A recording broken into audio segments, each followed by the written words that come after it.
pouvoir piloter un appareil productif en temps de guerre ou de reconstruction. Développé en 1934, le prix Nobel Simon Kuznets pour mesurer l'impact de la Grande Dépression sur l'économie américaine. Lors de la Grande Dépression des années 1930, les responsables politiques et économiques ont réalisé qu'ils n'avaient aucune mesure de l'activité économique et de son évolution.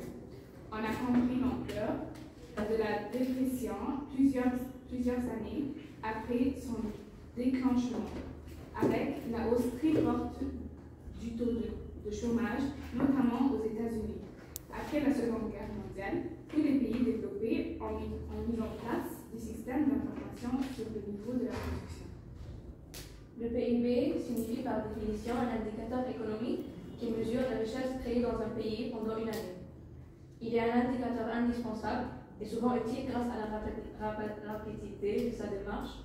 Il délivre les informations en peu de temps. À compter de la fin d'un trimestre, il faut seulement 45 jours à l'INSEE pour obtenir les chiffres trimestriels du PIB. Cela permet de déclencher rapidement les politiques monétaires et budgétaires.